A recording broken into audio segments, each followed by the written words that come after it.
ಕನ್ನಡಿಗರೇ, ನಮ್ಮ YouTube channel like ಮಾಡಿ, comment ಮಾಡಿ, ಸಬ್ಸ್ಕ್ರೈಬ್ ಮಾಡಿ. ಇವತ್ತಿನ ನಿನಗಾಗಿ ಸಂಚಿಕೆ ಏನಾಯಿತು ನೋಡೋಣ ಬನ್ನಿ. ಇಲ್ಲಿ ವಜ್ರೇಶ್ವರಿ ರಚನಾನ ಮಾತಾಡ್ಸೋಕ್ಕೆ ಅಂತ ಶೂಟಿಂಗ್ ಸ್ಪಾಟಿಗೆ ಬಂದಿರ್ತಾಳೆ. ರಚನಾ ಹತ್ರ ಮಾತಾಡ್ಬೇಕಾದ್ರೆ ರಚನಾ, ನನ್ನ ಕ್ಷಮಿಸ್ಬಿಡು, ನಿನ್ನ ಮೇಲೆ ನಾನು ಏನಿಲ್ಲ ಇಷ್ಟೆಲ್ಲ ಮಾಡೋದನ್ನ ನಾನು ದಯವಿಟ್ಟು ನನ್ನ ಕ್ಷಮಿಸಿ, ನಿನ್ನ ಕ್ಷಮೆ ಕೇಳೋಕ್ಕೆ ಅಂತ ನಾನು ಅಲ್ಲಿಂದ ಇಲ್ಲಿಗೆ ಬಂದಿದ್ದೀನಿ ಅಂದಾಗ ರಚನಾ, ಅಯ್ಯೋ ಅಮ್ಮ, ನೀನು ನನಗೆ ಕ್ಷಮೆ ಎಲ್ಲ ಕೇಳಬೇಡ, ನೀನು ವಯಸ್ಸಲ್ಲಿ ಹಿರಿಯಳು ಅಂತ ಹೇಳ್ತಾಳೆ. ಹಿರಿತನಕ್ಕೆ ನಾನು ಅವಮಾನ ರಚನಾ, ಅವಮಾನ. ನಾನು ಮಾಡಬಾರ್ದು ತಪ್ಪನ್ನ ಮಾಡಿಬಿಟ್ಟಿದ್ದೀನಿ, ನಿನಗೆ ಕೊಡಬಾರ್ದು ಶಿಕ್ಷೆನ ಕೊಟ್ಟಿದ್ದೀನಿ, ನೀನು ಕೊಡೋದು ನೋವನ್ನ ಕೊಟ್ಟಿದ್ದೀನಿ, ನಾನು ಕ್ಷಮೆ ಕೇಳೋಕ್ಕೂ ಅರ್ಹಳಲ್ಲ. ಆದರೂ ನಾನು ನಿನ್ನ ಹತ್ರ ಕ್ಷಮೆ ಕೇಳಬೇಕು, ನನ್ನ ಮನಸ್ಸಿನ ಸಮಾಧಾನಕ್ಕೆ ಅಂತ ಬಂದು ನಿನ್ನ ಹತ್ರ ಕ್ಷಮೆ ಕೇಳ್ತಿದ್ದೀನಿ. ದಯವಿಟ್ಟು ಇಷ್ಟು ದಿನ ಆಗಿದ್ದಕ್ಕೆ ತಲೆ ಕೆಡಿಸ್ಕೋಬೇಡ, ಏನೂ ಅನ್ಕೋಬೇಡ ಅಂತಲೂ ಕೇಳ್ತಾಳೆ. ಅದಕ್ಕೆ ರಚನಾ ಅವಳನ್ನ ಪ್ರೀತಿಯಿಂದ ನೋಡೋದಕ್ಕೆ ಶುರು ಮಾಡ್ತಾಳೆ. ಇಲ್ಲಿ ಕಪಿಲ್ ಬಂದು ಅವ್ರ ಅಪ್ಪಂಗೆ ಕಪಾಳ ಕೊಟ್ಟಿದ್ದಾನೆ. ಕಪಾಳ ಕೊಟ್ಟಿದ ತಕ್ಷಣ ಅವರಮ್ಮ, ಕಪಿಲ್ ಏನು ಮಾಡ್ತಿದ್ದೆ ನೀನು ಹೊಡಿತಿರೋದು ನೀವು ಅಪ್ಪಂಗೆ, ಒಂಚೂರಾರು ನಿನಗೆ ಜ್ಞಾನ ಇದೆಯಾ, ನೀವು ಅಪ್ಪನ ಮೇಲೆ ಕೈ ಮಾಡ್ತಿಲ್ಲ, ನಿಂಗೆ ಎಷ್ಟಿರಬೇಡ ಅಂತ ಕೇಳ್ತಾಳೆ ಅವರಮ್ಮ. ಅದಕ್ಕೆ ಕಪಿಲ್ ಹೇಳ್ತಾನೆ, ಇದುವರೆಗೂ ನಮ್ಮ ಅಪ್ಪ ಏನು ಮಾಡಿದ್ದಾರೆ ನನಗೆ ಏನಾರು ಮಾಡಿಟ್ಟಿದ್ದಾರೆ, ಹೋಗಲಿ ಬೆಂಗಳೂರು ಒಂದು ಸೈಟಾರು ತೆಗೆದಿಟ್ಟಿದ್ದಾರೆ ನನಗೆ ಅಂತ. ಏನೂ ಮಾಡಿಲ್ಲ, ಅಷ್ಟಲ್ದಲ್ಲೇ ಹೋಗಿ ನನ್ನ ಮೇಲೆ ಚಾಡಿ ಚೂಸ್ತೀಯ ನೀನು ಅಂತ ಹೇಳಿ ಅಪ್ಪ ಅಂತ ಕರೆದಲ್ಲ ಅವನ್ನ ಮುದಿಯ ಅಂತ ಕರೆದು ಕೈಗೆ ಬೆಲ್ಟ್ ತೊಗೋತಾನೆ. ಕೈಗೆ ಬೆಲ್ಟ್ ತೊಗೊಂಡು ಅವ್ರ ಅಪ್ಪಂಗೆ ಚೆನ್ನಾಗಿ ಹೊಡಿಯೋದಕ್ಕೆ ಶುರು ಮಾಡ್ತಾನೆ. ಅವ್ರ ಅಪ್ಪ ಅವ್ನ ಕೈಲಿ ಹೊಡಿಸ್ಕೋತಾರೆ. ಅದನ್ನು ನೋಡಲಾರ್ದು ಅವರಮ್ಮ ಕಪಿಲ್ನ ಗಟ್ಟಿಯಾಗಿ ಇಟ್ಕೋತಾರೆ. ಕಪಿಲ್ನ ಇಟ್ಕೊಂಡ್ರಿ, ನೀವು ಓಡೋಗಿ ನೀವು ಇಲ್ಲಿ ಇರಬೇಡಿ, ನೀವು ತಪ್ಪಿಸ್ಕೊಳ್ಳಿ ಅಂತ ಹೇಳಿ ಅವ್ರ ಗಂಡನ ಆಚೆ ಕಳಿಸ್ತಾಳೆ. ಕಪಿಲ್ನ ಸ್ವಲ್ಪ ಹೊತ್ತು ಇಟ್ಕೋತಾಳೆ. ಅವ್ಳ ಕೈಲಿ ಇಟ್ಕೊಳ್ಳೋಕ್ಕಾಗ್ದಲೆ ಕಪಿಲ್ ತಪ್ಪಿಸ್ಕೊಂಡು ಅವ್ರ ಅಪ್ಪನ, ಇವತ್ತು ನೀನು ಫೋಟೋ ಫ್ರೇಮ್ ಮಾಡಲೇಬೇಕು, ನಿನ್ಗೆ ಏನಾದ್ರು ಒಂದು ಗತಿ ಕಾಣಿಸ್ತೀನಿ ಅಂತ ಅವ್ರ ಅಮ್ಮನ ತಳ್ಳಿ ಅವನ ಅಲ್ಲಿಂದ ಹೊರಡ್ತಾನೆ. ಅವರಮ್ಮ ಅಳ್ತಾ ಹಂಗೆ ನಿಂತಿರ್ತಾಳೆ. ಇಲ್ಲಿ ವಜ್ರೇಶ್ವರಿ ಪ್ರೊಡ್ಯೂಸರ್ ಆದ ಡೈರೆಕ್ಟರ್ ಹತ್ರ, ನಿಮ್ಗೆ ಕೊಡಬೇಕಿರೋದು ಸೆಟಲ್ಮೆಂಟ್ ಎಲ್ಲ ಕೊಟ್ಟಿದ್ದೀನಿ, ಇನ್ನು ನಾನು ಹೊರಡ್ತೀನಿ ಅಂತ ಹೇಳ್ತಾಳೆ. ಅಲ್ಲ ಮೇಡಮ್, ಕಾಲ್ ಶೀಟು ಡೇಟ್ ಎಲ್ಲ ಅಂತ ಅಂದಾಗ ಅದನ್ನೆಲ್ಲ ಅವಳು ಮತ್ತು ಅವ್ನ ಗಂಡ ನೋಡ್ಕೋತಾರೆ. ನಾನು ಇನ್ಮೇಲೆ ಆ ವಿಷಯಕ್ಕೆ ತಲೆ ಹಾಕಲ್ಲ, ಇನ್ಮೇಲೆ ಏನೇ ಇದ್ದರೂ ಅವರೇ ನೋಡ್ಕೋತಾರೆ ಅಂದಾಗ ಪ್ರೊಡ್ಯೂಸರ್, ಇಲ್ಲ ನೀವು ತಾನೇ ಕೊಡ್ತಾಯಿದ್ರಿ ಅಂದಾಗ, ಇಲ್ಲ ಸರ್, ಇನ್ಮೇಲೆಲ್ಲ ಅವಳೇ ನೋಡ್ಕೋತಾಳೆ ಮತ್ತು ಅವ್ರ ಗಂಡ ಇದ್ದಾನೆ ನೋಡ್ಕೊಳ್ಳೋಕ್ಕೆ, ನನ್ನ ಜವಾಬ್ದಾರಿ ಇಲ್ಲಿಗೆ ಮುಗಿದಿದೆ, ನಾನು ಕೊಡಬೇಕಿತ್ತು ಕೊಟ್ಟು ಮುಗಿಸಿದ್ದೀನಿ, ನಾನು ಹೊರಡ್ತೀನಿ ಅಂತೇಳಿ ಹೊರಡ್ಬೇಕಾಗತ್ತೆ, ಹೊರಡೋಣ ಅಂತ ಹೇಳ್ತಾಳೆ. ಇನ್ನೆಂಥ ರಚನಾ ಅಮ್ಮ ಅಂತ ಕರೀತಾಳೆ. ಹಾಗಾದ್ರೆ ವಜ್ರೇಶ್ವರಿಗೆ ಅದೇ ಬೇಕಿರುತ್ತೆ, ಅವಳು ಕರಿಬೇಕು ಅಂತ. ಆಗ ರಚನಾ ಬಂದು ಅವ್ರ ಅಮ್ಮನ ಕೇಳ್ತಾಳೆ, ನೀನು ಆಡ್ತಿರೋದು ನೋಡಿದ್ರೆ ನಂಗೆ ಯಾಕೋ ಅನುಮಾನ ಬರ್ತದೆ, ನೀನು ಯಾಕೋ ಏನೋ ಹಿಂದೆ ಸ್ಕೆಚ್ ಹಾಕಿದೆಯಾ ಅಂತ ಅನಿಸ್ತಾ ಇದೆ, ನಿನ್ನ ಮಾತು ಮೇಲೆ ನನಗೆ ನಂಬಿಕೆನೇ ಬರ್ತಾಯಿಲ್ಲ, ನೀನು ನಂಬಬೇಕು ಬಿಡಬೇಕು ಅನ್ನೋದು ನಂಗೆ ಗೊತ್ತಾಗ್ತಿಲ್ಲ ಅಂತ ರಚನಾ ಹೇಳ್ತಾಳೆ. ಅದಕ್ಕೆ ಅವರಮ್ಮ ಹೇಳ್ತಾಳೆ, ನಾನೇ ನಿನ್ನ ಜಾಗದಲ್ಲಿದ್ದು ನನಗೂ ಹಿಂಗೆ ಅನ್ನಿಸ್ತಿತ್ತು ರಚನಾ, ಏನೂ ಮಾಡೋಕ್ಕಾಗಲ್ಲ, ನಾನು ತಪ್ಪು ಮಾಡಿರೋದ್ರಿಂದ ಹಿಂಗೆ ಅನಿಸುತ್ತೆ ಅಂತ ಹೇಳ್ತಾಳೆ. ಇಲ್ಲಿ ಈಶ್ವರ್ ಚಂದ್ರ ಮನೆಯಿಂದ ಆಚೆ ಬಂದು ವಾಚ್ಮನ್ ಹತ್ರ, ನಾನು ಈ ಮನೇಲಿದ್ದರೆ ನನ್ನ ಸಾಯಿಸ್ಬಿಡ್ತಾರೆ, ನಾನಿಂದ ಹೋಗ್ತೀನಿ ಅಂತ ಹೇಳ್ಬಿಟ್ಟು ವಾಚ್ಮನ್ಗೆ ಹೇಳಿ ಅಲ್ಲಿಂದ ಓಡೋಗ್ತಾ ಇರ್ತಾನೆ. ಓಡೋಗ್ಬೇಕಾದ್ರೆ ಜನರು ಓಡಾಡ್ಬೇಕಾದ್ರೆ ಅವ್ರನ್ನ ಗುತ್ಕೊಂಡು ಹೋಗಿ ಸಾರಿ ಕೇಳ್ಕೊಂಡು ಅಲ್ಲಿಂದ ಓಡೋದಕ್ಕೆ ಶುರು ಮಾಡ್ತಾನೆ. ಇಲ್ಲಿ ಕಪಿಲ್ ಮನೆಯಿಂದ ಆಚೆ ಬಂದು ವಾಚ್ಮನ್ನ ಕೇಳಿದಾಗ ಅವನು ಅಂತಿರ್ತಾನೆ. ಆವಾಗ ನೀನು ನನಗೆ ಸುಳ್ಳು ಹೇಳಕ್ಕೆ ಬರ್ತೀಯ ಅಂತೇಳಿ ಅವನಿಗೂ ಹೊಡಿತಾನೆ. ಅಲ್ಲಿಂದ ಎಲ್ಲೋದ ಅಂತಂದು ಅಲ್ಲಿ ಹೋದ್ರು ಅಂತ ಹೇಳಿದಾಗ ಕಾರ್ ತೊಗೊಂಡು ಕಪಿಲ್ ಓಡೋದಕ್ಕೆ ಶುರು ಮಾಡ್ತಾನೆ. ಇಲ್ಲಿ ವಜ್ರೇಶ್ವರಿ ರಚನೆಗೆ ನಾನು ಮಾಡಿರೋ ತಪ್ಪು ನಂಗೆ ಚೆನ್ನಾಗಿ ಗೊತ್ತು, ಅದಕ್ಕೆ ನಿನಗೆ ನನ್ನ ಮೇಲೆ ನಂಬಿಕೆ ಇಲ್ಲ, ಪರವಾಗಿಲ್ಲ, ಬಟ್ ನನಗೊಂದು ಕಡೆದಾಗಿ ನನ್ನ ಕ್ಷಮಿಸಿದ್ದೀನಿ ಅಂತೇಳಿ ಅಷ್ಟು ಸಾಕು ಮಗಳೇ ಅಂತೇಳಿ ಅವಳ ಹತ್ರ ಕ್ಷಮೆ ಕೇಳ್ತಾಳೆ. ಹಾಗೆ ನಾನು ಜೀವನ ಹತ್ರ ಅವ್ನು ಕ್ಷಮೆ ಕೇಳಬೇಕು, ಅವನ ಹತ್ರ ಒಂದು ಕ್ಷಮೆ ಕೇಳಬೇಕು ಅಂದಾಗ ರಚನೆ ಹೇಳ್ತಾಳೆ, ಅವ್ರ ಪರಿಸ್ಥಿತಿ ಸರಿ ಇಲ್ಲ, ನಿನಗೆ ಗೊತ್ತಲ್ವ, ಇನ್ನೊಂದು ಸಲ ಯಾವಾಗಾದ್ರೂ ನಾನು ನಿಂಗೆ ಕರ್ಕೊಂಡು ಹೋಗ್ತೀನಿ ಅಂತ ಹೇಳ್ತಾಳೆ. ಸರಿ, ಒಂದು ಸಲ ಕರ್ಕೊಂಡು ಹೋಗುವಂತ ವಜ್ರೇಶ್ವರಿ ರಚನೆಗೆ ಹೇಳ್ತಾಳೆ. ಇಲ್ಲಿ ಕಪಿಲ್ ಕಾರಲ್ಲಿ ಕೂತ್ಕೊಂಡು ಅವ್ರ ಅಪ್ಪನ ಹುಡ್ಕೊಂಡು ಆಚೆ ಬರ್ತಾನೆ. ಆಚೆ ಬಂದು ಅವ್ರ ಅಪ್ಪ ರೋಡಲ್ಲಿ ಓಡ್ತಾ ಇರೋದನ್ನು ನೋಡಿ ಅವ್ರ ಅಪ್ಪನೇ ಫಾಲೋ ಮಾಡ್ಕೊಂಬರ್ತಾನೆ. ಇಲ್ಲಿ ಇವನು ಅವ್ರ ಅಪ್ಪಂಗೆ ಏನಾದ್ರು ಒಂದು ಗತಿ ಕಾಣಿಸ್ಲೇಬೇಕು ಅಂತ ಕಾರಲ್ಲಿ ಬರ್ತಿರ್ತಾನೆ. ಪಾಪ ಅವರಪ್ಪ ಅಲ್ಲಿಂದ ಓಡ್ಕೊಂಡು ಅವನಿಂದ ತಪ್ಪಿಸ್ಕೊಂಡ್ರೆ ಸಾಕು ಅಂತ ಓಡ್ಕೊಂಡು ಓಡ್ತಾ ಇರ್ತಾರೆ ರೋಡಲ್ಲಿ. ಇಂಥ ಮಗ ಇಂಥ ಅಪ್ಪಂಗೆ ಇರಬಾರ್ದಾಗಿತ್ತು. ಪಾಪ ಅವ್ರು ಏನೋ ಮಾಡ್ದಲ್ಲೇ ಇದ್ರು ಇವನು ಹುಚ್ಚಂತರ ಆಡ್ತಿದ್ದಾನೆ, ಬರೀ ಅದೊಂದು ಮಾತು ಕೇಳಿದ್ದಕ್ಕೆ. ಇದೆಲ್ಲ ಕನಕಾಂಬರಿ ಮಾಡಿದ ಕೆಲಸ. ಇಲ್ಲಿ ಜೀವ ಅವನ ಅಂಗಡಿ ಹತ್ರ, ಅವರ ಅಪ್ಪ ಕಟ್ಟಿ ಬೆಳೆಸಿದ ಅಂಗಡಿ ಹತ್ರ RR ಗೋಲ್ಡ್ ಪ್ಯಾಲೇಸ್ ಹತ್ರ ಬರ್ತಾನೆ. ಬಂದಾಗ ಸೆಕ್ಯೂರಿಟಿ, ಸರ್ ನೀವಾ, ಬನ್ನಿ ಸರ್ ಒಳಗೆ ಹೋಗೋಣ ಅಂತೇಳಿ ಜೀವನ ಸ್ವಾಗತ ಮಾಡ್ತಾನೆ. ಅವನ ಪ್ರೀತಿಯಿಂದ ಒಳಗೆ ಕರ್ಕೊಂಡು ಹೋಗ್ತಾನೆ, ಮರ್ಯಾದೆಯಿಂದ ಒಳಗೆ ಕರ್ಕೊಂಡು ಹೋಗ್ತಾನೆ. ಜೀವ ಒಳಗೆ ಹೋಗಿದ ತಕ್ಷಣ ಶಾಪಲ್ಲಿದ್ದ ಮ್ಯಾನೇಜರ್ ಬಂದು, ಸರ್ ಹೇಗಿದ್ದೀರ ಅಂತ ಕೇಳ್ತಾನೆ. ಹಾಗೆ ಜೀವ ಸುತ್ತಮುತ್ತ ಇರುವಂಥ ಚಿನ್ನ ಆಭರಣಗಳನ್ನ ನೋಡಿ, ನಾವಪ್ಪ ಇದನ್ನೆಲ್ಲ ಕಷ್ಟಪಟ್ಟು ಕಟ್ಟಿದ್ದಾರೆ, ಇಷ್ಟಪಟ್ಟು ಕಟ್ಟಿದ್ದಾರೆ, ಇಷ್ಟೆಲ್ಲ ಮಾಡಿದ್ದಾರೆ ಅಂತ ಯೋಚನೆ ಮಾಡ್ತಾ ಹಾಗೆ ನಿಂತಿರ್ತಾನೆ. ಇಲ್ಲಿ ಜೀವ ಎಲ್ರಿಗೂ ಕೈ ಮುಗಿತಾನೆ, ಅವರು ಎಲ್ಲರೂ ಕೈ ಮುಗಿತಾರೆ.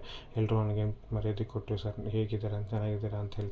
ಅಲ್ಲಿದ್ದ ಮೇನ್ ಮ್ಯಾನೇಜರ್ ಬಂದು, ಯಜಮಾನ್ರೆ ನೀವು ಇಷ್ಟು ಜನ ಎಲ್ಲಿದ್ರಿ, ಏನು ಮಾಡ್ತಾಯಿದ್ರಿ, ನೀವು ಯಾಕೆ ನಮ್ಮ ಕಣ್ಣು ಕಾಣಿಸ್ಕೊಂಡಿಲ್ಲ, ಏನು ಮಾಡ್ತಿದ್ದೀರಿ ಅಂತ ಕೇಳ್ತಾನೆ. ಆಗ ಜೀವ ಏನು ಹೇಳೋಕ್ಕೆ ಪರಿಸ್ಥಿತಿಯಲ್ಲಿ ಇರ್ತಲೆ, ಅದನ್ನೆಲ್ಲ ಬಿಟ್ಬಿಡಿ ಅಂತ ಹೇಳ್ತಾನೆ. ಆಗ ಅವರೆಲ್ಲ ಸರಿ ಬಿಡಿ ಸರ್, ಈಗ ದೊಡ್ಡ ಯಜಮಾನ್ರು ಇದ್ದಿದ್ರೆ ನಾವು ಹಿಂಗೆ ಆಗ್ತಿರ್ಲಿಲ್ಲ, ಅವ್ರು ನಮ್ಮ ಕಷ್ಟ ಸುಖ ಎಲ್ಲದರಲ್ಲೂ ಭಾಗಿಯಾಗಿದ್ದಾರೆ. ನಮ್ಮ ಕಷ್ಟ ಅಂತ ಬಂದರೆ ಅವರೇ ಮೊದಲು ಬರೋದು. ಇನ್ಮೇಲೆ ನಮಗೆ ಭಯ ಇಲ್ಲ, ನೀವು ಬಂದಿದ್ದೀರಲ್ಲ, ಇನ್ನೆಲ್ಲ ನೀವೇ ನೋಡ್ಕೋತೀರಾ ಅಂತ ಅಲ್ಲಿ ಮ್ಯಾನೇಜರ್ ಹೇಳ್ತಾನೆ. ಅದನ್ನು ರಾಣ ಕೇಳಿಸ್ಕೊಂಡು ಕೋಪದಿಂದ ಅವ್ನು ಕ್ಯಾಬಿನ್ ಒಳಗೆ ಹೋಗ್ತಾನೆ. ಕ್ಯಾಬಿನ್ ಒಳಗೆ ಹೋಗಿ ಇಲ್ಲಿಗೂ ಬಂದ ಇವನು ಇಲ್ಲಿಗೂ ಬಂದ ಏನು ಮಾಡೋಕೆ ಹೊರಟಿದ್ದಾನೆ ಇವನು ಅಂತ ಯೋಚನೆ ಮಾಡ್ಕೊಂಡು ಕ್ಯಾಬಿನ್ ಒಳಗೆ ಬರ್ತಾನೆ. ಯಾಕೆ ಜೀವ ಹೇಳ್ತಾನೆ, ಕೆಲ್ಸಗಾರ ಅಲ್ಲ, ನಮ್ಮ ಮನೆಯವ್ರ ಥರ, ನಮ್ಮ ಮನೆಯವ್ರು ಇದ್ದ ಹಾಗೆ, ನಾವು ಕಷ್ಟ ನಮ್ಮ ಕಷ್ಟ ಇದ್ದಂಗೆ ಅಂತ ಜೀವ ಅವ್ರಿಗೆ ಸಾಂತ್ವನ ಹೇಳ್ತಿರ್ತಾನೆ. ಇಲ್ಲಿ ಈಶ್ವರ್ ಓಡ್ಕೊಂಡು ಪಾರ್ಕ್ ಒಳಗಡೆ ಬರ್ತಾನೆ. ಆ ಪಾರ್ಕ್ ಒಳಗಡೆ ಬಂದಾಗ ಅವ್ನ ಕೈಲಿ ಓಡೋಕ್ಕಾಗ್ದಲ್ಲೇ ಅಲ್ಲೇ ನಿಂತ್ಕೊಂಡು ಇನ್ನೊಂದು ಕೈಲಿ ಓಡೋದಕ್ಕಾಗಲ್ಲ, ಇನ್ನು ಸುಸ್ತಾಗ್ತಿದೆ ಅಂತ ಯೋಚನೆ ಮಾಡೋಕಡೆ ತಿರುಗ್ತಾನೆ. ಅಲ್ಲೆಲ್ಲ ಜನ ಇರೋದನ್ನ ನೋಡ್ತಾನೆ. ಆ ಜನ ಇರೋದನ್ನ ನೋಡಿ ಅಲ್ಲಿ ಜನ ಇದ್ದಾರೆ, ನಾನು ಹೋದ್ರೆ ನಂಗೆ ಏನೂ ಆಗೋಲ್ಲ ಅಂಥೇಳಿ ಆ ಕಡೆಗೆ ಹೋಗ್ತಾನೆ. ಅದೇ ಜಾಗಕ್ಕೆ ಕಪಿಲ್ ಕೂಡ ಕಾರಲ್ಲಿ ಬರ್ತಾನೆ.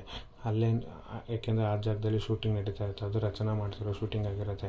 ಇಲ್ಲಿ ಒಂದು ಸಿನಿಮಾ ಡೈಲಾಗ್ ಇರುತ್ತೆ. ಆ ಸಿನಿಮಾ ಡೈಲಾಗ್ ಸೀನ್ನ ರಚನಾ ಹೇಳ್ತಾ ಇರ್ತಾಳೆ.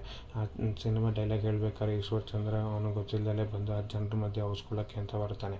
ಇಲ್ಲಿ ರಚನಾ ಡೈಲಾಗ್ ಇನ್ನೂ ಮುಗ್ದಿರಲ್ಲ. ರಚನಾ ಇನ್ನೂ ಡೈಲಾಗ್ ಹೇಳ್ತಾ ಇರ್ತಾರೆ. ಅವಳು ಹೇಳ್ಬೇಕಾದ್ರೆ ಈಶ್ವರ್ ಚಂದ್ರ ಬಂದು ಹಾಡ್ಕೊಳ್ಳೋಕ್ಕೆ ಒಂದು ಜಾಗಕ್ಕೆ ಬರ್ತಾನೆ. ಅಷ್ಟರಲ್ಲಿ ಸೀನ್ ಮುಗಿಯುತ್ತೆ. ಸೀನ್ ಮುಗಿದಾಗ ರಚನೆಗೆ ಆಯಿತು ಮೇಡಮ್ ಸೀನ್ ಅಂತ ಹೇಳಿದಾಗ ಎಲ್ಲರೂ ಬಂದು ಚೆನ್ನಾಗಿ ಹೇಳಿದ್ರಿ ಸೀನ್ ಅಂತ ಹೇಳ್ತಾನೆ. ಇಲ್ಲಿ ಈಶ್ವರ್ ಚಂದ್ರ ಬಂದು ಒಂದು ದೊಡ್ಡ ಮರ ಕಾಣುತ್ತೆ. ಆ ಮರದಿಂದ ಬಂದು ಔಸ್ಕೋತಾನೆ. ಅಲ್ಲಿಗೆ ಕಪಿಲ್ ಬರ್ತಾನೆ. ಕಪಿಲ್ ಬಂದು ಎಲ್ಲೋದು ಅಂತ ಹುಡುಕ್ತಾ ಇರ್ತಾನೆ. ಅಷ್ಟರಲ್ಲಿ ರಚನೆ ಸೀನ್ ಮುಗಿಸಿ ರಚನಾ ಅಂತ ಗೊತ್ತಿಲ್ಲ, ಅಲ್ಲಿ ಅವಳು ಹಂಗೆ ಆ ಕಡೆ ಹೋಗ್ತಾಳೆ. ಇಲ್ಲಿ ಕಪಿಲ್ ರಚನಾ ನೋಡಲ್ಲ, ರಚನಾ ಕಪಿಲ್ನ ನೋಡಲ್ಲ, ಹಾಗೆ ಅವ್ನ ಮಾವ ಅವನ್ನ ನೋಡಲ್ಲ, ಕಪಿಲ್ ಅವ್ರ ಅಪ್ಪನ ನೋಡಲ್ಲ. ಎಲ್ಲರೂ 3 ಜನ ಗೊತ್ತಿಲ್ದಂಗೆ ಅವ್ರ ಜಾಗದಲ್ಲಿ ನಿಂತ್ಕೋತಾರೆ. ಇಲ್ಲಿ ಕಪಿಲ್ ಬಂದು ನೋಡ್ತಾನೆ, ಎಲ್ಲೋದ ಈ ಮುದಿಯ ಸಿಕ್ಲಿಲ್ಲ, ಎಲ್ಲೋಗ್ತಾನೆ, ಬಂದೇ ಬರಬೇಕು ಮನೆಗೆ ಅಂತೇಳಿ ಅಲ್ಲಿಂದ ಕಾರ್ ಎತ್ಕೊಂಡು ಓಡೋದಕ್ಕೆ ಶುರು ಮಾಡ್ತಾನೆ. ಇಲ್ಲಿ ಔಸ್ಕೊಂಡಿರೋದು ನೋಡಿ ರಚನಾ ಇವ್ರು ಯಾರು ಹಿಂಗೆ ಔಸ್ಕೊಂಡಿದ್ದಾರಲ್ಲ ಅಂತ ಬಂದು ರಚನಾ ಸರ್ ನೀವ್ಯಾಕೆ ಇಲ್ಲಿ ಔಸ್ಕೊಂಡಿದ್ದಾರೆ ಏನಾಯಿತು ಅಂದಾಗ ಅವನು ಅಯ್ಯೋ ಬೇಡ ನನಗೇನು ಮಾಡಬೇಡ ಅಂತ ಹೆದರ್ಕೋತಾ ಇರ್ತಾನೆ.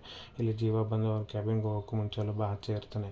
ಅವನು ಎಲ್ಲೋಗ್ತಿದ್ರೆ ಯಾರು ನೀವು ಅಂತ ಕೇಳಿದಾಗ ನಿಮ್ಮ ಬಾಸ್ನ ನೋಡಬೇಕು, ಹೋಗಿ ಅವ್ರಿಗೆ ಹೇಳಿ ನಾನು ಸಂಜೀವ್ ರಾಘವಚಂದ್ರ ಬಂದಿದ್ದೀನಿ ಅಂತ ಹೇಳ್ತಾನೆ. ಅವ್ನ ಕಡೆ ಅವ್ನು ಬಂದು ಒಳಗೋಗಿ ನನ್ನ ಹತ್ರ ಸರ್ ಯಾರೋ ಸಂಜೀವ್ ರಾಘವಚಂದ್ರ ಬಂದಿದ್ದಾರೆ ಅಂತ ನಿಮ್ಮನ್ನು ನೋಡಬೇಕಂತೆ ಮೀಟ್ ಮಾಡಬೇಕಂತ ಕಳಿಸ್ಲಾ ಅಂತ ಕೇಳ್ತಾನೆ. ಅವ್ರು ಮೀಟಿಂಗಲ್ಲಿದ್ದಾರೆ, ಆಮೇಲೆ ಬರೋಕ್ಕೆ ಹೇಳು ಅಂತ ಹೇಳ್ತಾನೆ. ಅದನ್ನೇ ತೊಗೊಂಬಂದು ಜೀವನ ಹತ್ರ ಸರ್ ಅವ್ರು ಮೀಟಿಂಗಲ್ಲಿದ್ದಾರಂತೆ, ನೀವು ಸ್ವಲ್ಪ ಹೊತ್ತು ಕೂತ್ಕೋಬೇಕಂತೆ, ಆಮೇಲೆ ಹೋಗ್ಬೇಕಂತೆ ಅಂತ ಹೇಳ್ತಾನೆ. ಜೀವ ಸರಿ ಆಯಿತು ಅಂತ ಅಲ್ಲೇ ಚೇರ್ ಮೇಲೆ ಕೂತ್ಕೋತಾನೆ. ಇಲ್ಲಿ ರಾಣ ಮನೆಗೂ ಬಂದೆ, ಅಲ್ಲೂ ನನ್ನ ಅಧಿಕಾರವನ್ನು ತೊಗೊಂಡೆ, ಎಲ್ಲ ಮರ್ಯಾದೆ ನಿನಗೆ ಕೊಟ್ಟರು, ಈಗ ಇಲ್ಲಿಗೂ ಬಂದಿದ್ಯಾ, ನನಗೆ ಎಷ್ಟು ಫ್ರಸ್ಟ್ರೇಟ್ ಆಗಿದೆ ನಿನಗೂ ಅಷ್ಟೇ ಫ್ರಸ್ಟ್ರೇಷನ್ ಆಗಬೇಕು. ನಿನ್ನ ಸಹಾಯಕನ ನೀನು ಕಳ್ಕೋಬೇಕು, ನಿನ್ನ ತಾಳ್ಮೆ ಕಳ್ಕೋಬೇಕು, ಆವಾಗ ಅದೇ ಬೇಕಿರೋದು ನನಗೆ ಅಂತ ನೀನು ಅಲ್ಲೇ ಕೂತ್ಕೊಂಡು ನಾನು ಇಲ್ಲೇ ಕೂತ್ಕೋತೀನಿ ಅಂತೇಳಿ ಅಲ್ಲೇ ಕೂತ್ಕೊಂಡು ಒಂದು ದರ್ಪಣ ತೋರಿಸ್ತಾನೆ. ಅವನು ಆಚೆ ಕೂತ್ಕೊಂಡಿರೋದನ್ನು CCTV ಕ್ಯಾಮ್ರಾದಲ್ಲಿ ನೋಡ್ತಾ ಕೂತಿರ್ತಾನೆ. ಇಲ್ಲಿ ಈಶ್ವರ್ ಚಂದ್ರ ಬೇಡ ನನಗೇನು ಮಾಡಬೇಡ ಅಂತ ಹೆದರ್ಕೊಂಡಿರ್ತಾನೆ. ರಚನಾ ಸರ್ ನಿಮಗೇನು ಇಲ್ಲ ಸರ್, ಇಲ್ಲಿ ಇರೋದು ನಾವು ನೋಡಿ ಅಂದಾಗ ಅವನು ಈಶ್ವರ್ ಚಂದ್ರ ರಚನನ ಕಡೆ ನೋಡ್ತಾನೆ. ಆಗ ರಚನೆಗೆ ಗೊತ್ತಾಗುತ್ತೆ, ನೀವು ಜಗದೀಶ್ ಚಂದ್ರ ಅವ್ರ ತಮ್ಮ ಈಶ್ವರ್ ಚಂದ್ರ ಅಲ್ವಾ ಅಂತ. ಹೌದಮ್ಮ ನಾನು ಈಶ್ವರ್ ಚಂದ್ರ ಅಂತ ಹೇಳ್ತಾನೆ. ಸರ್ ನೀವು ಯಾಕೆ ಹಿಂಗೆ ಆಡ್ಕೊಂಡಿದ್ದಾರೆ, ಏನಾಯಿತು ನಿಮಗೆ, ಯಾಕೆ ಇಷ್ಟು ಹೆದರ್ಕೊಂಡಿದ್ದೀರಾ, ಬನ್ನಿ ಅಂತ ಹೇಳಿ ಅವಳು ಕರ್ಕೊಂಡೋಗಿ ಒಂದು ಕಡೆ ಕೂರಿಸಿ ನೀರು ಕೊಟ್ಟು ಸಮಾಧಾನ ಮಾಡ್ಕೊಳ್ಳಿ ಅಂತ ಹೇಳ್ತಾಳೆ. ಸಮಾಧಾನ ಮಾಡ್ಕೊಂಡ್ಮೇಲೆ ಕೇಳ್ತಾಳೆ, ಸರ್ ನೀವು ಯಾಕೆ ಹಿಂಗೆ ಓಡಿ ಬಂದಿದ್ದಾಗ, ಅಲ್ಲಮ್ಮ ನೀನು ಈ ಹೆಂಡತಿ ಅಲ್ಲ, ಸಂಜೀವನ ಹೆಂಡತಿ ಅಲ್ವಾ, ಸರ್ ಅಂತ ಯಾಕಮ್ಮ ಕರಿತೀಯ, ಮಾವ ಅಂತ ಕರಿ ಅಂತ ಹೇಳ್ತಾಳೆ. ಆಗ ರಚನಾ ಅವ್ರನ್ನ ಮಾವ ಅಂತ ಕರೆಯೋದಕ್ಕೆ ಶುರು ಮಾಡ್ತಾಳೆ. ಮಾವ ನಿಮ್ಗೆ ಏನಾಯಿತು, ನೀವು ಯಾಕೆ ಹಿಂಗೆ ಓಡ್ಕೊಂಬಂದ್ರಿ ಅಂತ ಹೇಳಿದಾಗ ಅವನು ಹೇಳ್ತಾನೆ, ಬಿಡಮ್ಮ ಅದೆಲ್ಲ ನಿಂಗೆ ಯಾಕೆ, ನಾನು ಇನ್ನೊಂದು ಸಲ ಅದನ್ನೆಲ್ಲ ಹೇಳ್ತೀನಿ ಅಂತ ಹೇಳ್ತಾನೆ. ಅದೇ ನೀನು ಇಷ್ಟು ಪ್ರೀತಿಯಿಂದ ಮಾವ ಅಂತ ಕರೀತಾ, ಯಾರೂ ಗೊತ್ತಿಲ್ಲದಲ್ಲವರೆಗೆ ಇಷ್ಟು ಪ್ರೀತಿ ಕೊಡ್ತಿಲ್ಲ, ಅದೇ ನಮ್ಮ ಅಣ್ಣ ಎಂದಿದ್ರೆ ಎಷ್ಟು ಪ್ರೀತಿಯನ್ನು ಅನುಭವಿಸ್ತಿದ್ದ ಅವನು, ಇದನ್ನೆಲ್ಲ ನೋಡ್ದಲ್ಲೇ ಇಷ್ಟು ಬೇಗ ಅವನ್ನ ಹೋಗಬಾರ್ದಾಗಿತ್ತು ಅಂತ ಅವ್ನು ಫೀಲ್ ಮಾಡಿಕೊಂಡು ಅಳೋದಕ್ಕೆ ಶುರು ಮಾಡ್ತಾನೆ. ಅವ್ನಿಗೆ ಸ್ಪೆಕ್ಸ್ನ ತೆಗೆದು ಕಣ್ಣೀರು ಒಡ್ಸ್ಕೊಂಡು ಸ್ಪೆಕ್ಸ್ ಹಾಕ್ಕೊಂಡು, ನೀನು ಇಷ್ಟು ನಮ್ಮನ್ನೆಲ್ಲ ಹಿಂಗೆ ನೋಡ್ಕೋತೀಯ ಅಂತಂದರೆ ಇನ್ನು ಸಂಜೀವನ ಎಷ್ಟು ಚೆನ್ನಾಗಿ ನೋಡ್ಕೋಬೇಡ ನೀನು ಅಂತ ಹೇಳಿದಾಗ ರಚನೆಗೆ ಖುಷಿ ಆಗುತ್ತೆ. ಇನ್ನೇನು ಮಾಡೋದಮ್ಮ, ನೀವು ಯಾಕೆ ಹಿಂಗೆ ಬಂದ್ರಿ ಸರ್, ನೀವು ಯಾಕೆ ಹಿಂಗೆ ಓಡಿ ಬಂದ್ರಿ ಮಾವ ಅಂತ ಕೇಳಿದಾಗ ಅದನ್ನೆಲ್ಲ ದೊಡ್ಡ ಕಥೆ ಅಮ್ಮ ಅಂತ ಹೇಳಿದಾಗ ರಚನೆ ಅವನು ನಿಂತ್ಕೋತಾನೆ. ನಿಂತ್ಕೊಂಡಾಗ ರಚನೆ ಹೇಳ್ತಾಳೆ, ಸಂಜೀವ್ ಅವರು ಮನೇಲಿದ್ದಾಗ ತುಂಬ ಟೆನ್ಷನ್ ಆಗಿರ್ತಾರೆ, ಅವ್ರ ಅಮ್ಮನಿಂದನೇ ಅವ್ರ ಮನೆಗೆ ಬರೋದಕ್ಕಾಗ್ತಿಲ್ಲ ಅಂತಂದರೆ ಏನು ಕಾರಣ ಇರ್ಬೋದಮ್ಮ, ಅಂಥದ್ದು ಏನು ಅಂತ ಕೇಳಿದಾಗ ಅವ್ನು ಏನು ಹೇಳಬೇಕು ಅಂತ ಗೊತ್ತಿಲ್ಲದೆ ಗಾಬರಿಯಿಂದ ಅವಳನ್ನ ನೋಡ್ಕೊಂಡು ನಿಂತ್ಬಿಡ್ತಾನೆ. ಇಲ್ಲಿ ಜೀವಕ್ಕೆ ಕಾಯೋಷ್ಟು ಕಾಯ್ತಾನೆ, ಕಾದು ಅಂತ ತಾಳ್ಮೆ ಸತ್ತೋಗ್ತಾ ಇರುತ್ತೆ. ಆಗ ಇಲ್ಲಿ ರಾಣಂಗೆ ಅದೇ ಬೇಕಿರುತ್ತೆ, ಅವ್ನು ನಗ್ನಗ್ತಾ ಇರ್ತಾನೆ. ಜೀವ ಬಂದು ಅಲ್ಲಿ ಆಚೆರೋನ್ಗೆ ಹೇಳ್ತಾನೆ, ಇನ್ನು ಕಾಯಕ್ಕಾಗಲ್ಲ, ಹೋಗಿ ನಿಮ್ಮ ಬಾಸ್ಗೆ ಹೇಳು ಸಿಗ್ತಾರ ಇಲ್ವಾ ಅಂತ ಕೇಳ್ತಾನೆ.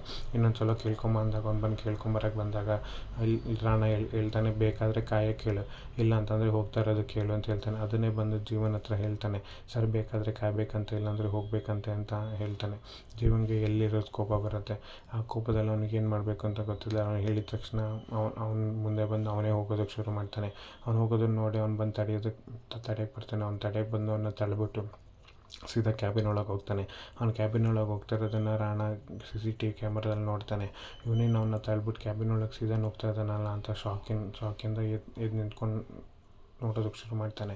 ಜೀವ ಸೀದಾ ಬಂದು ಅವ್ನ ಮುಂದೆ ನಿಂತ್ಕೋತಾನೆ. ಅವ್ನ ಮುಂದೆ ನಿಂತ್ಕೊಂಡು ಇವ್ನು ಎಲ್ಲೆಲ್ಲಿ ಕೆಲ್ದು ಹೆಂಗೆ ಒಳಗೆ ಬಂದ ಇಷ್ಟು ಧೈರ್ಯ ಇವನಿಗೆ ಅಂತ ಹೇಳಿ ರಾಣ ಅವನ ದುಡ್ಗುಟ್ಕೊಂಡು ದ್ವೇಷದಿಂದ ನೋಡ್ತಾ ಇರ್ತಾನೆ. ಜೀವ ಕೂಡ ಕೋಪದಿಂದ ಸಿಟ್ಟಿನಿಂದ ರಾಣನ ನೋಡ್ತಾ ಹಾಗೆ ನಿಂತಿರ್ತಾನೆ. ಮುಂದೇನಾಗತ್ತೆ ಕಾದು ನೋಡೋಣ.